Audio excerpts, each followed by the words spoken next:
Bonjour, c'est Thibault Lambert et vous écoutez Code Source, le podcast d'actualité du Parisien.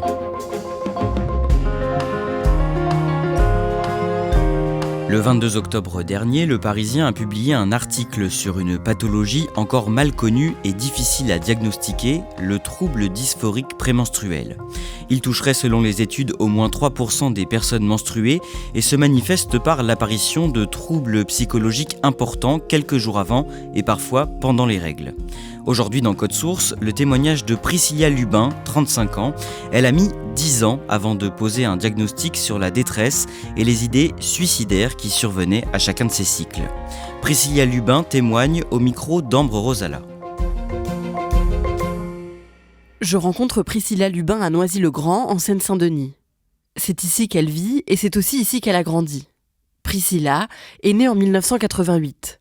Quand elle entre au collège, elle me raconte qu'elle est impatiente d'avoir ses règles. Et ses premières menstruations arrivent en 4e quand elle a 14 ans. Je suis contente de les avoir. J'ai l'impression de passer à un autre stade de la vie d'une femme. Du coup, je l'ai annoncé à ma mère. J'ai pas reçu la réaction que j'attendais. J'attendais de l'enthousiasme, de la joie. C'était plutôt ok, maintenant tu as tes règles. Voici les serviettes. Donc, je pense que c'est à ce moment-là où j'ai compris qu'il y avait un tabou autour de ce sujet-là. Priscilla passe au lycée, obtient son bac, puis elle commence des études de marketing. Elle fait une école de commerce et à 21 ans, elle part s'installer à Londres pour poursuivre ses études. Elle arrive alors dans un pays qu'elle ne connaît pas et dont elle ne parle pas la langue pour faire des études très exigeantes. Priscilla se met beaucoup de pression et c'est une période très stressante pour elle. Je voulais bien faire, je voulais réussir mes études. J'étais très ambitieuse, mais j'avais des comportements des fois excessifs à l'approche des examens, etc. Je pleurais beaucoup, j'avais des crises. Les gens autour de moi ne comprenaient pas, mes camarades de classe ne comprenaient pas. Pourquoi je me mettais autant la pression ? Moi-même, je ne comprenais pas. Et en fait, c'est mon copain de l'époque qui m'a dit « Mais j'ai l'impression qu'à chaque fois que tu as tes règles, ça va pas. En fait, tu pleures à chaque veille de règles et on se dispute à chaque veille de règles. » Priscilla se dit que ces grosses crises de larmes ont peut-être quelque chose à voir avec son cycle menstruel.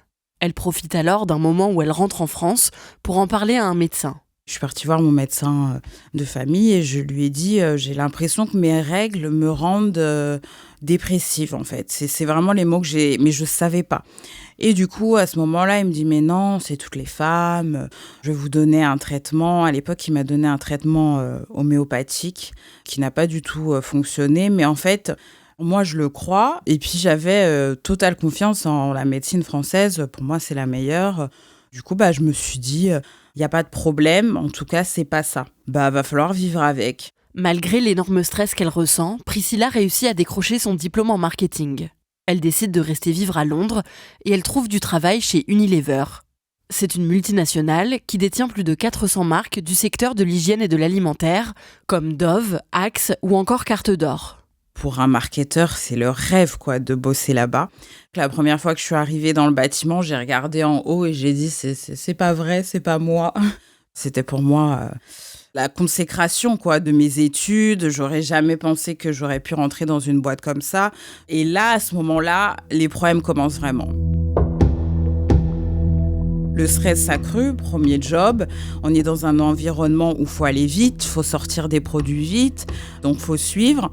Et moi, je suis quelqu'un qui veut bien faire. Je veux toujours me surpasser. Et je vais au travail la boule au ventre, alors que tout se passe bien. Je me rends compte qu'à certains moments, j'ai des pertes de mémoire, que je vois flou, que j'ai des moments de stress, que je doute beaucoup de moi, de mes capacités. Pourtant, mon évaluation, j'ai un 4 sur 5. Mes managers m'adorent. Mais non, moi, je doute. Je sens bien qu'il y a quelque chose qui ne va pas, Et que ça revient de manière cyclique. Cyclique parce qu'alors que Priscilla est normalement très dynamique, sociable et productive, chaque mois, 2 semaines avant le début de ses règles, elle change complètement. C'est vraiment au moment de l'ovulation, donc 2 semaines environ avant les règles, où y a comme un bouton qui s'éteint dans la tête. Et tout devenait gris, tout devenait sombre, tout saute en fait. Et du coup, j'arrive dans une phase dépressive. J'avais plus envie de rigoler, j'étais plus la même personne alors que j'étais une personne hyper sociable. Et là, il y a des moments où je m'isole, j'ai envie de parler à personne. Et moi, j'avais beaucoup d'anxiété qui paralyse pour aller au travail. Il y avait des fois où je pouvais pas aller travailler et je ne peux rien faire. C'est-à-dire que tout ce que j'avais fait, tous les efforts que j'avais faits, je sais pas, des contacts que j'avais noués niveau business, etc., je peux plus décrocher au téléphone, je peux plus répondre à mes mails, j'ai une anxiété qui est dingue. C'est vraiment une tempête et puis on essaye de gérer la tempête au mieux et ça jusqu'à l'arrivée de mes règles. Et à l'arrivée de mes règles, et c'est vraiment au moment où je vois le sang en fait, tout s'enlève, le nuage il part.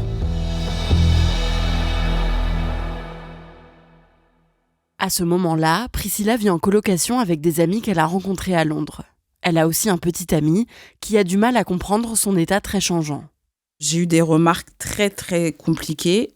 Un jour, je l'ai appelé en pleurs en lui disant que je ne pouvais pas aller au travail. Il m'a dit, on dirait, t'as le même comportement que ma fille de 10 ans qui veut pas aller à l'école. Et du coup, là, à ce moment-là, on se dit, la culpabilité qu'on se prend, on est dans son lit, on est complètement HS. Déjà, on vient d'appeler pour dire qu'on ne pourrait pas aller au travail. On essaie d'aller chercher du soutien auprès de ses proches. Et on se prend des réflexions comme ça. T'es pas assez forte, il y a pire dans la vie. Moi, j'ai perdu beaucoup d'amis comme ça, parce qu'il y a des périodes où impossible de répondre à un message. Impossible de répondre à un appel et les gens le prennent mal alors que c'est vraiment pas de ma volonté, c'est juste que j'avais vraiment besoin de m'isoler en fait et de rester dans mon lit et de pleurer. Et c'est là où ça fait encore plus mal, c'est que personne ne vous croit. Priscilla finit par se séparer de son compagnon. Elle ne comprend toujours pas ce qu'elle a. Un jour, alors qu'elle entre dans cette phase de déprime, juste avant ses règles, Priscilla appelle une amie pour lui parler parce qu'elle ne se sent pas bien. Celle-ci décroche alors qu'elle est au travail et les deux amies commencent à discuter. Puis, à l'autre bout du fil, Priscilla entend que son amie fait tomber quelque chose. J'entends son manager qui crie et du coup elle me dit je te rappelle et du coup moi je suis dans ma tête, j'imagine, je me dis elle va se faire virer, ça y est c'est de ma faute, je suis nulle. Ça partait toujours d'un petit élément déclencheur en fait, que si j'étais pas en période prémenstruelle, j'aurais pris très bien en fait. Et les pensées s'enchaînent et on veut qu'elles s'arrêtent. Et en fait on arrive au truc, ça sert à rien. Laissons tomber, c'était trop, je pensais que je servais à rien. La souffrance était tellement forte que j'ai voulu mourir en fait. Priscilla tente de se suicider. Elle prend de nombreux médicaments d'un coup avant d'être emmenée à l'hôpital par ses colocataires. Cette tentative de suicide a lieu la veille de ses règles. Et à ce moment-là, du coup, je vais à l'hôpital, je vois le psychiatre et j'essaye de dire au psychiatre, encore une fois, je pense qu'il y a un lien avec mon cycle menstruel. Non, il n'y a pas de lien, vous êtes cadre, c'est le stress, vous êtes en dépression, burn-out, ça va aller. Une fois encore, tout s'arrange une fois que ses règles arrivent et Priscilla va beaucoup mieux. Mais le mois d'après, tout recommence. Un jour, quand elle a 28 ans, et alors qu'elle est en pleine phase de déprime, Priscilla se rend à son travail. J'arrive au travail, je vois un mail de ma chef, un mail simple, où elle me dit « Ah, tu as fait cette erreur, est-ce que tu peux corriger, renvoyer le mail ?» Et là, du coup, les pensées réapparaissent, t'es nulle, cette erreur, t'aurais pu l'éviter. Et je commence à pleurer, à avoir une crise de pleurs, de larmes. Et là, c'est trop pour moi, en fait. C'est trop. Et à ce moment-là, du coup, ma chef me dit « Mais c'est rien, rentre chez toi, tout va bien se passer. » Et à partir de ce moment-là, je retourne jamais au travail. Je vais voir le médecin du travail et elle me dit « Elle comprend pas. Elle comprend pas parce que j'ai des super notes, qu'il n'y a aucun problème, que mes chefs m'adorent, mes collègues m'adorent. Elle comprend pas pourquoi je suis dans cette détresse. Et moi non plus, en fait. » Donc, je comprends pas. Et du coup, à un moment donné, je démissionne parce que c'est trop. Je préfère partir, en fait, parce que c'est trop. La pression était trop forte. Priscilla reste vivre à Londres. Dans les années qui suivent, elle fait 2 nouvelles tentatives de suicide.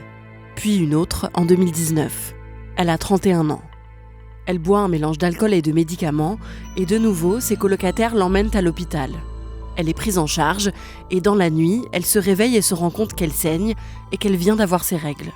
Priscilla réalise alors que cette nouvelle tentative de suicide a une fois encore eu lieu la veille de ses menstruations. Et là, je commence à pleurer. Et je me dis, mais c'est pas possible en fait. C'est pas possible que personne ne comprenne, que personne ne m'écoute, que personne ne voit qu'il y a un lien avec mes putains de règles en fait. Et là, je me dis, en fait, si je fais pas quelque chose, je vais mourir, vraiment. Je vais mourir. Donc, je sais plus, je tape sur Google suicide, règles, et je tombe sur le mot trouble dysphorique prémenstruel. Et là, c'est le eureka que j'ai attendu durant ces 10 ans. Quand j'ai lu ce qu'on disait sur le trouble dysphorique prémenstruel, je me suis dit, mais c'est ça. Le trouble dysphorique prémenstruel, ou TDPM, est caractérisé par d'importants symptômes psychiques, comme la dépression, l'anxiété, l'irritabilité et les pensées suicidaires, qui arrivent 2 semaines avant les règles et qui prennent généralement fin quand elles arrivent. Le TDPM est reconnu comme trouble psychiatrique depuis 2013. Quand elle lit tout ça, Priscilla cherche à contacter des personnes qui en souffrent. Elle tombe sur un groupe Facebook anglais et ses membres la dirigent vers une clinique londonienne spécialisée dans le TDPM. Priscilla prend rendez-vous. Elle est prise en charge par un médecin qui écoute ses symptômes et lui diagnostique un trouble dysphorique prémenstruel à l'âge de 31 ans, 10 ans après le début de ses symptômes. J'ai un soulagement, je viens de comprendre ce que j'ai. Je ne suis pas folle, je ne cherche pas d'attention, je ne fais pas semblant. J'ai un vrai mal-être en fait. Les règles peuvent donner envie de mourir, quoi. Et en fait, une fois qu'on comprend qu'il y a un nom derrière ça et qu'il y a une explication scientifique, médicale, c'est chimique, c'est à l'état de mes cellules, je ne peux rien faire. Et là, je suis heureuse en fait. Priscilla rentre en France après ça. Elle rencontre une psychologue et chercheuse spécialiste du trouble dysphorique prémenstruel. Elle commence une psychothérapie avec elle et change son mode de vie pour se débarrasser au maximum du stress et mieux vivre son TDPM. J'ai fait des changements alimentaires, j'ai repris le sport, plus le fait aussi que du coup, j'avais plus honte. Le fait d'assumer, tout simplement, d'en parler très ouvertement au travail, partout. Enfin voilà, moi j'ai aucun tabou sur ça ou sur la santé mentale et surtout ce suivi psychologique qui fait que j'ai réussi à avoir des cycles heureux, comme j'aime bien les appeler. Donc je vis beaucoup mieux qu'avant. Mais voilà, ça a été un long parcours et on y laisse des plumes, quoi, surtout. Voilà, maintenant, moi, ça va. J'ai pas de regrets des choix que j'ai faits, mais j'ai quand même quitté mon travail. Donc, ça détruit des vies, clairement. Et ça brise des rêves. Donc, c'est pour ça que pour moi, ça me tient à cœur d'en parler. Il faut savoir, il faut connaître que oui, c'est possible d'avoir envie de mourir à cause de ses règles, d'échouer à cause de ses règles, quoi.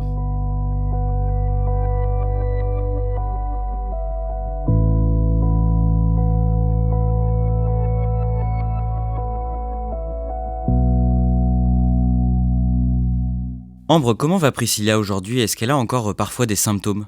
Alors, elle va très bien. En ce moment, elle est enceinte de son premier enfant, donc elle n'a pas ses règles et elle m'a expliqué qu'elle n'avait plus du tout de symptômes liés au TDPM. Mais même avant ça allait beaucoup mieux. Elle a encore parfois des symptômes, bien sûr, mais ça n'a rien à voir avec ce qu'elle vivait avant. Elle n'a plus jamais eu d'idées suicidaires, par exemple. Elle m'a expliqué qu'elle n'avait pas de traitement pour réguler ses symptômes. Elle ne prend pas d'antidépresseurs, par exemple.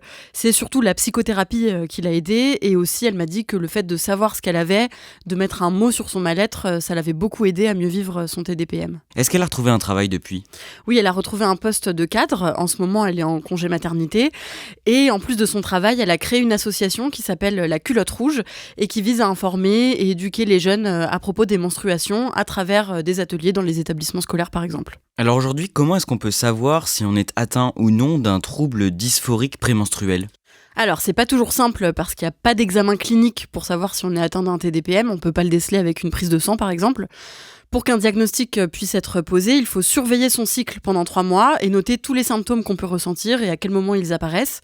Et ensuite, c'est un psychiatre ou un gynécologue qui va pouvoir déterminer ou non s'il s'agit d'un TDPM en fonction des symptômes qui ont été relevés. Il y a 11 symptômes liés au TDPM comme l'humeur dépressive, l'anxiété, les pensées suicidaires. Et il faut la présence de 5 symptômes pour qu'un TDPM puisse être diagnostiqué. En tout cas, si aujourd'hui il y a encore assez peu de diagnostics, c'est parce que beaucoup de gens ont tendance à minimiser leurs symptômes, à se dire que c'est pas grave, que c'est passager. Donc il ne faut vraiment pas hésiter à en parler à un médecin. Merci Ambre Rosala, et si vous désirez plus d'informations, vous pouvez également consulter le site de l'association TDPM France sur asso-tdpmfrance.fr. Cet épisode a été produit par Barbara Gouy et Clara Garnier-Amouroux, réalisation Pierre Chaffanjon. Si vous aimez Code Source, n'oubliez pas de nous laisser un petit commentaire et des étoiles sur votre application audio préférée. Vous pouvez aussi nous envoyer un mot à cette adresse codesource@leparisien.fr, et ne manquez pas non plus Crime Story, notre podcast de faits divers, disponible également sur toutes les plateformes avec une nouvelle affaire chaque samedi.